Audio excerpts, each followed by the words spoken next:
بسم اللہ الرحمن الرحیم باب قول النبی صلی اللہ علیہ وسلم رب مبلغ او عام سامع۔ حضرت امام بخاری رحمۃ اللہ علیہ نے بڑا جامع باب قائم کیا ہے۔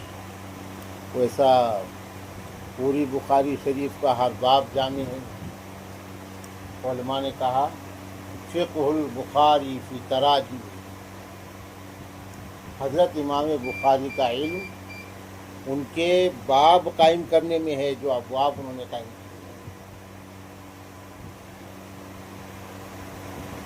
ابواب بندی سے ہی حضرت امام بخاری کی شخصیت کی بلندی اور جامعیت کا اندازہ ہوتا ہے کہ اسلام کی تاریخ میں کتنا بڑا انسان گزرا ہے۔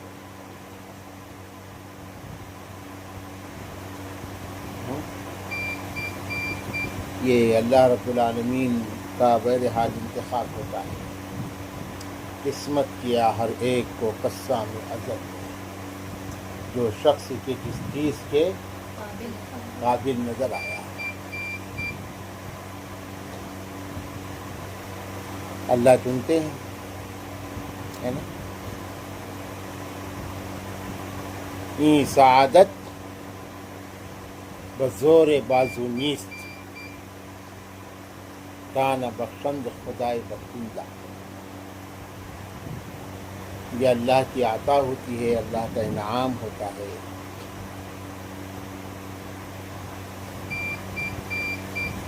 بڑے باکمال شخصیات اسلام کے دامن میں گزرے ہیں، جنہوں نے ناقابل فراموش کردار اور کارنامے انجام دیے ہیں مختلف میدانوں میں۔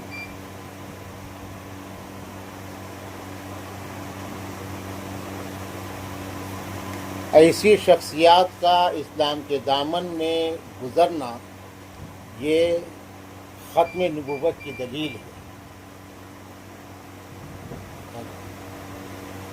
کہ ہمارے آقا سیدنا مولانا محمد الرسول اللہ صلی اللہ علیہ وسلم انبیاء علیہ السلام کے سلسلے کی آخری کڑی ہیں، اور اللہ نے آپ پر نبوت کے سلسلے کو ختم کر دیا ہے۔ یہ شخصیات اس بات کی دلیل ہے۔ اس لیے امت محمدیہ میں اللہ تعالیٰ نے ایسے باکمال شخصیات کو پیدا کیا کہ وہ نبیوں کے جیسے کام کر کے چلے گئے اور آ رہے ہیں۔ یہ امت کبھی باندھ نہیں ہے۔ امت ایسی شخصیات سے باندھ نہیں ہوئی آج۔ ٹھیک ہے، عمومی طور پہ علم کا قحط ہو گیا، عمومی طور پر قرب قیامت کی نشانیاں حضور صلی اللہ علیہ وسلم کی پیشن گوئیوں کے تناظر میں سامنے آ رہی ہیں، لیکن شخصیات بہرحال ہیں اور پیدا ہوں گی۔ لا یزال طائفۃ من امتی علی الحق، یہ بھی اللہ کے نبی صلی اللہ علیہ وسلم کی پیش گوئی ہے۔ میری امت ایسے جیالے جانباز، علم و عمل کے دھنی اور بے مثال کارناموں اور کردار کے پیکر ایسے لوگوں سے خالی نہیں رہے گی۔ ایسے لوگ ہمیشہ امت میں رہیں گے۔ ہاں، کم ہوں گے، پہلے زیادہ ہوا کرتے تھے، اب کم ہوں گے، لیکن شخصیات تو امت کے اندر بہرحال رہے گی۔ آج بھی ہاں یہ ہوگا کہ ان کے مقابلے میں معیار تھوڑا کم ہوگا، گھٹے گا، یہ تو ہوگا۔ پہلے جو شخصیات پیدا ہوتی تھی ویسی نہیں ہوں گی، مگر رہے گی۔ بہرحال حضرت امام بخاری رحمۃ اللہ علیہ اسلام کی تاریخ کا ایک انمول موتی تھا۔ دیکھیے بات قائم کر سکتی ہے۔ رب باب قول نبی جی صلی اللہ علیہ وسلم، یہ حدیث کا حصہ ہے۔ نبی کریم صلی اللہ علیہ وسلم کا ارشاد، ربا مبلغ او عام سامع، اسی کو باب بنا دیے، حدیث کا حصہ ہے۔ اس کا مطلب کیا ہے؟ ربا مبلغ، کچھ مبلغ سامع سے زیادہ علم کو محفوظ کرنے والے اور علم کی حفاظت کرنے والے ہوتے ہیں۔ مبلغ یعنی جس کو پہنچایا جائے، علم جس کو پہنچایا جائے، جس کو علم دیا جائے، مراد شاگرد ہے۔ تو مطلب یہ ہوا کہ بعض شاگرد اپنے استاذوں سے زیادہ باکمال ہوتے ہیں۔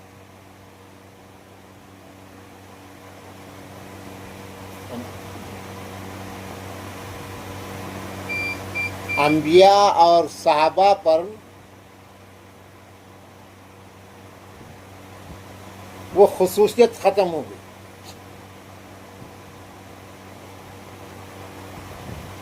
سمجھ، لیکن اس کے بعد سے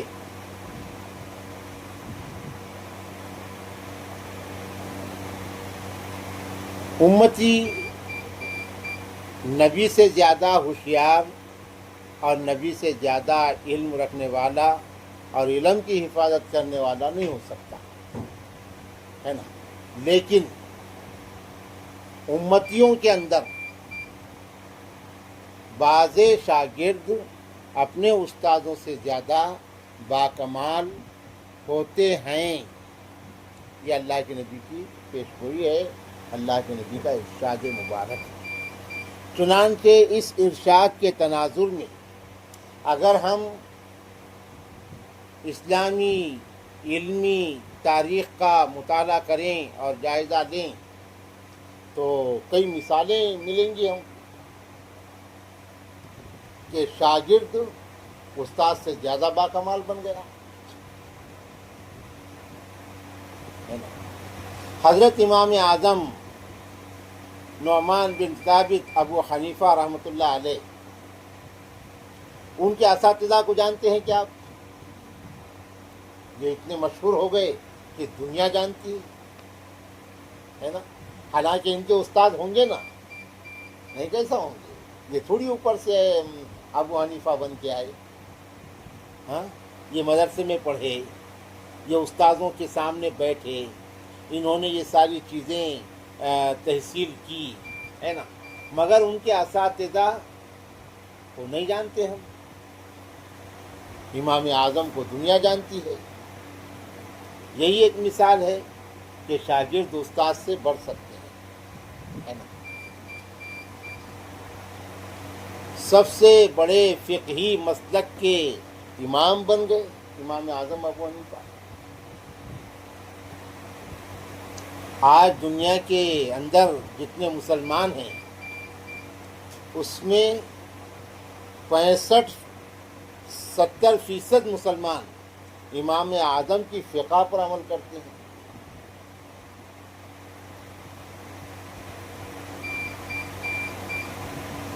یعنی 95% ہندوستان، 95%، 5% کو چھوڑو، امام اعظم کی فقہ پر عمل کرتا ہے۔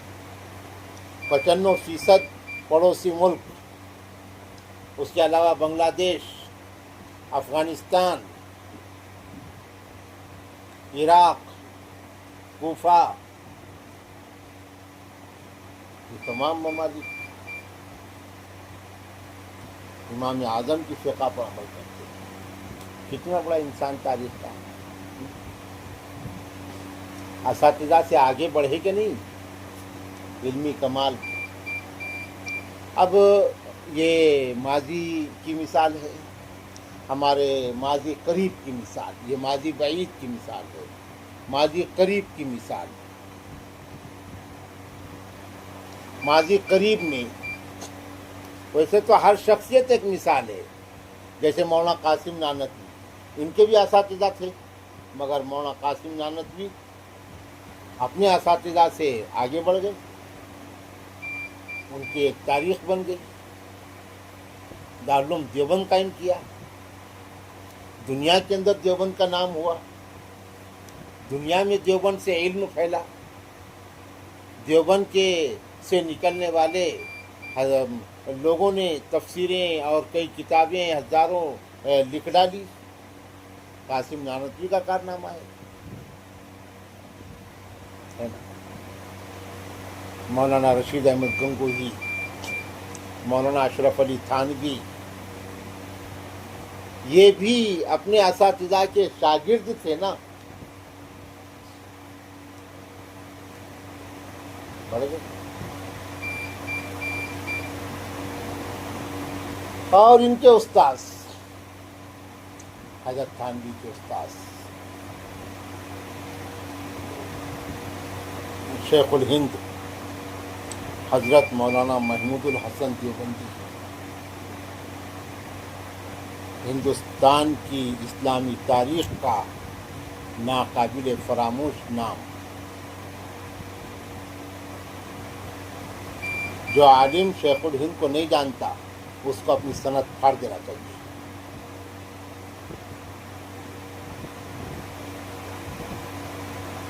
سمجھ میں آیا؟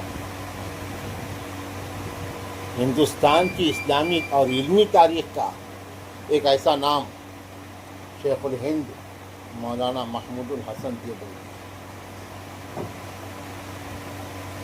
ازہر ہند دارالعلوم دیوبند کا پہلا شاگرد،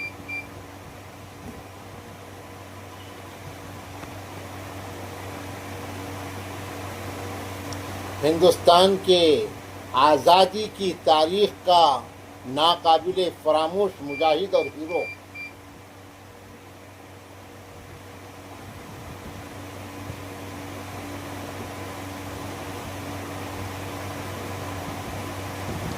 ایک ایسا نام ہے مسلمانوں، ہندوستانی مسلمانوں کی دینی، علمی، اسلامی ملکی تاریخ میں، جس کا احسان ہندوستان کے مسلمانوں ہی پر نہیں، ہندوستان میں بسنے والے برادران وطن پر بھی اس کا احسان ہے۔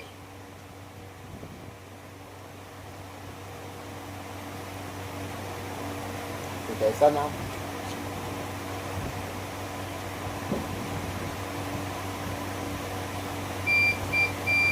اگر ہندوستان کی تاریخ میں شیخ الہند کا نام نہیں ہوتا جنگ آزادی کی تاریخ میں، تو یہ ہندوستان شاید آزاد ہونے کے لیے اور لمبا وقت لیتا تھا یا نہیں ہوتا تھا آزاد۔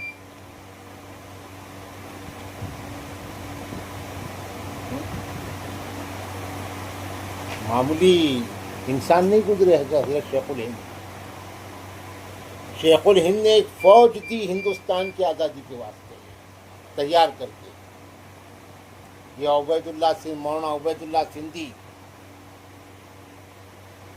مولانا محمد علی جوہر، مولانا شوکت علی جوہر، شیخ الاسلام شیخ العربی والعجم حضرت مولانا سید حسین احمد مدنی، مفتی کفایت اللہ دہلوی، مولانا اشرف علی تھانوی، شیخ الہند نے یہ افراد دیے ہیں۔ تبلیغی جماعت جو پوری دنیا میں پھیل گئی، تبلیغی جماعت کا بانی شیخ الہند نے دیا ہے، شیخ الہند کا شاگرد ہے مولانا الیاس رحمۃ اللہ۔ خانقاہوں کا بانی اشرف علی تھانوی، بدعات اور خرافات کا قلع قمع کرنے والا اور 1800 کتابیں لکھنے والا مصنف شیخ الہند کا شاگرد ہے۔ مفتی کفایت اللہ، جس کے فتووں کو دیکھ کر عربوں نے کہا تھا ایسا مفتی تو ہم نے کبھی دیکھا ہی نہیں، مفتی اعظم جن کو کہتے ہیں، شیخ الہند کا شاگرد ہے۔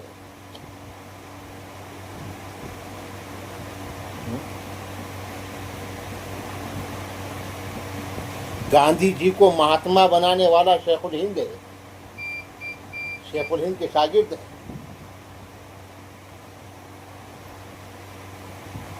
موہن داس کرم چند گاندھی کو مہاتما گاندھی کا خطاب یہ ہمارے علماء نے دیا۔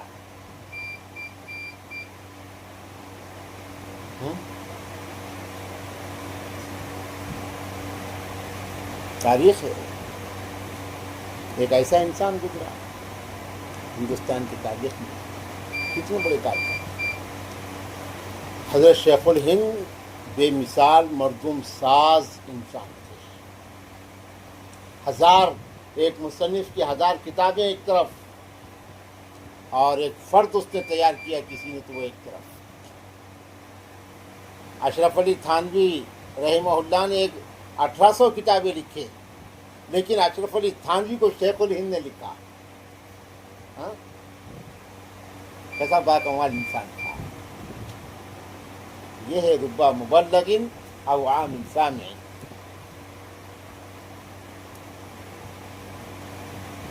کئی شاگرد اپنے استاذوں سے آگے بڑھ سکتے ہیں علمی کمالات میں، یہ اللہ کے نبی نے فرمایا، اور اس کی ہزاروں مثالیں ہیں، مگر یوں ہی نہیں بڑھتے نا، یوں ہی بڑھیں گے۔ کچھ ہاتھ نہیں آتا بے آئے سحر گاہی، ہے نا، من طلب العلا سحر اللیالی۔ ایسا یوں بڑھنے سے بڑھیں گے؟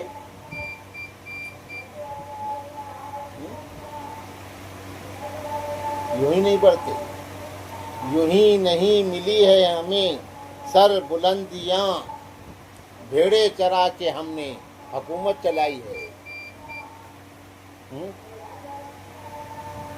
یوں ہی کیسے ملیں گی کامیابیاں؟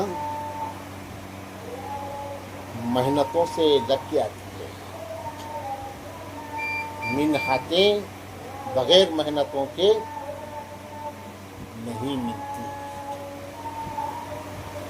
کارزار ہستی میں عز و جاہ کی دولت اللہ کا اصول ہے، اللہ کا ضابطہ ہے۔ چلنے سے راستہ طے ہوتا ہے، یہ اللہ کا ضابطہ ہے۔ انسان چلے گا تو منزل کے قریب جائے گا، اڑ کے کوئی ڈائریکٹ منزل پہ نہیں جاتا۔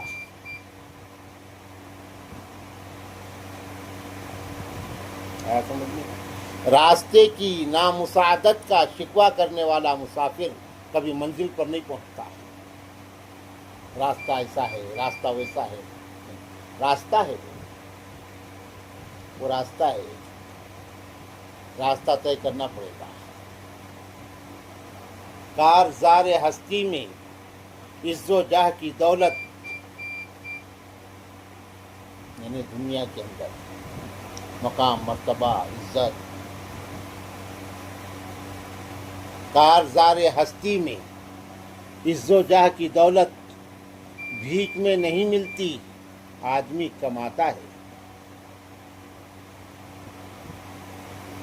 نا؟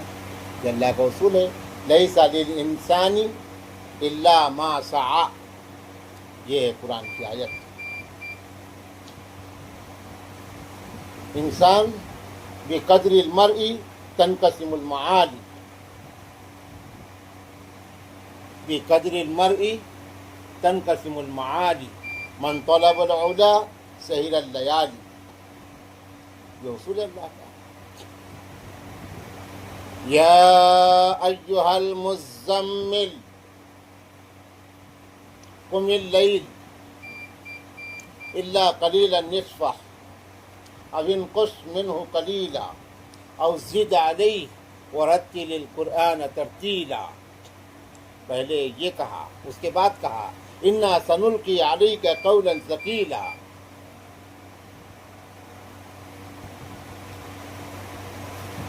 یعنی ذمہ داریوں کے نبھانے کا جوہر مجاہدوں اور محنتوں اور ریاضتوں کے بغیر نہیں ملتا۔ اور ذمہ داریاں نبھانے کے جوہر کے بغیر مقام اور مرتبہ نہیں ملتا ہے نا۔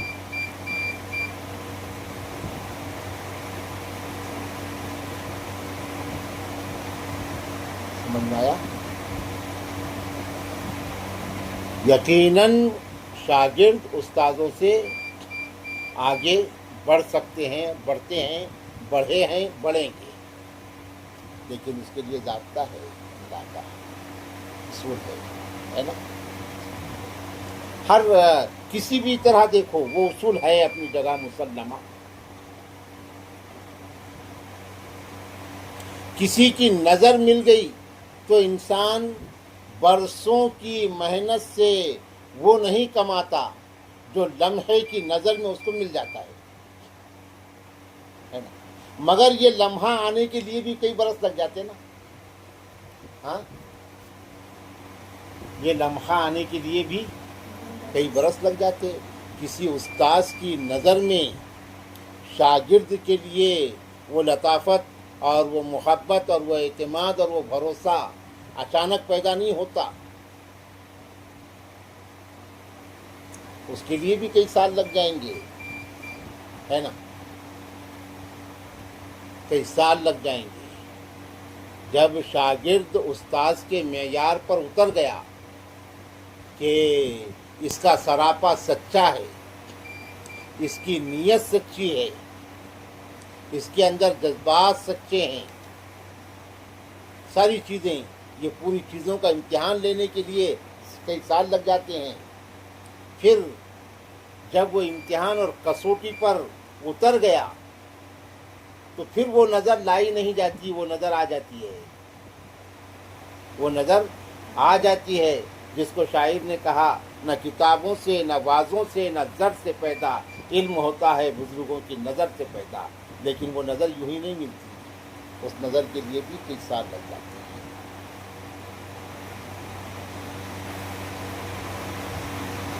معین الدین چشتی 20 سال تک حضرت عثمان ہارونی کی جوتیاں اپنے سر پہ اٹھا کے پھرے،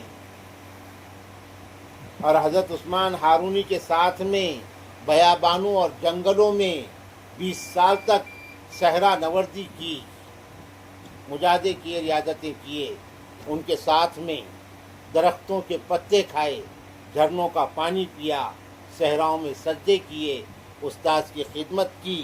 20 سال کی ریاضت کے بعد عثمان ہارونی کی نظر معین الدین چشتی کو ملی، اور پھر وہ معین الدین ہند الولی بننے کے راستے پر آیا۔ یوں ہی تھوڑی ملتی کوئی چیز، نکموں کو کوئی چیز نہیں ملتی۔ من جد وجد، اللہ کہہ رہے ہیں والذین جاہدوا فینا لنہدینہم سبلنا ان اللہ لمع المحسنین، جو لوگ ہماری راہ میں محنتیں کرتے ہیں، کوششیں کرتے ہیں، ہم ان کے لیے کامیابی کے راستے نکال دیتے ہیں۔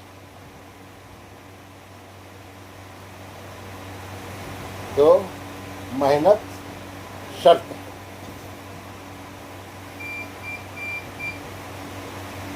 پھر محنت کے ساتھ یہ پیش گوئی ہے، بغیر محنت کے نہیں۔ سمجھ میں آیا؟ دیکھیے، به قال حدثنا مسدد قال حدثنا بشر قال حدثنا ابن عون عن ابن سیرین عن عبد الرحمن ابن ابی بکرۃ عن ابیہ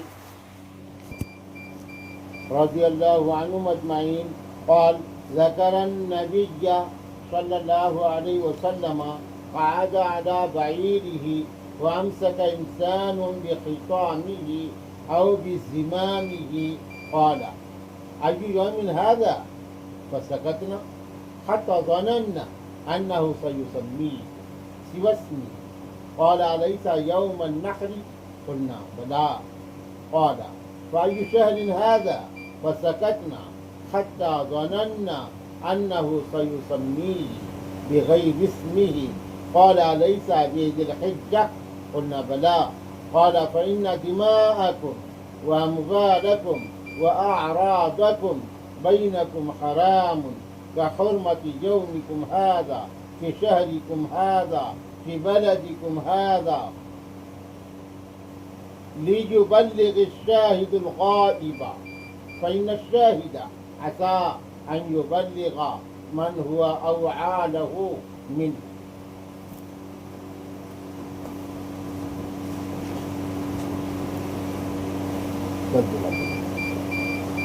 امام بخاری کہتے ہیں ہم سے حضرت مسدد نے بیان کیا ہے. انہوں نے کہا کہ ہم سے حضرت بشر نے بیان کیا ہے. حضرت بشر نے کہا کہ ہم سے حضرت ابن عون نے بیان کیا ہے. انہوں نے حضرت ابن سیرین سے نقل کیا ہے, محمد بن سیرین.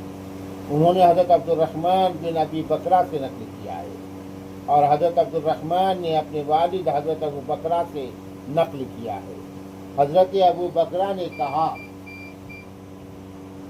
ذکر النبی صلی اللہ علیہ وسلم, انہوں نے ذکر کیا ہے کہ یہ واقعہ بیان کیا ہے کہ اللہ کے نبی صلی اللہ علیہ وسلم اپنے اونٹ پر بیٹھے ہوئے تھے.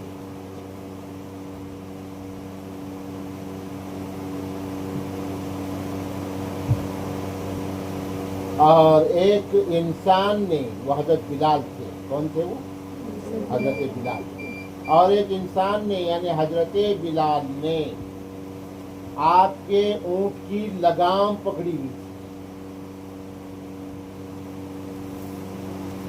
عرفہ کے میدان کا واقعہ ہے, حج کے موقع کا ہے نا. اونٹ کی لگام پکڑی ہوئی تھی. صحابہ کرام پورے جمع تھے. کیا منظر ہوگا تو تصور کرو. اللہ کے اونٹ پر بیٹھے ہوئے ہیں. حضرت بلال اونٹ کی نکیل تھامے ہوئے ہیں. صحابہ کرام کا مجموعہ سامنے ہے. کم زیادہ 1,20,000 صحابہ ہیں. حجۃ الوداع کا موقع ہے. اللہ کے نبی نے زندگی میں کتنے حج کیے؟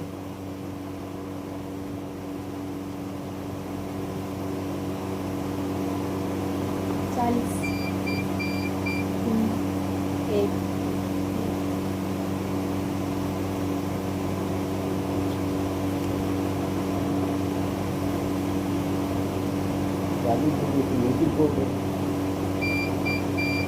اللہ کے نبی اور ایک حج.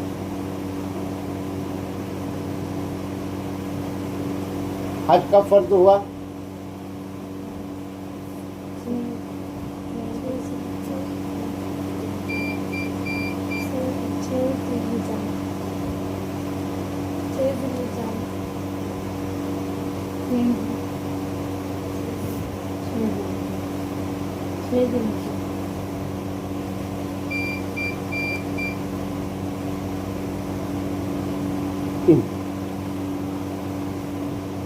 یہ حجۃ الوداع کا موقع ہے. حجۃ الوداع حضور صلی اللہ علیہ وسلم کا آخری حج ہے نا. اس کو سیرت میں, تاریخ اسلام میں حجۃ الوداع کا نام دیا گیا ہے. حضور صلی اللہ علیہ وسلم کا آخری حج, اور وہی پہلا حج تھا, وہی پہلا حج تھا. نماز پڑھ جاتے ہیں.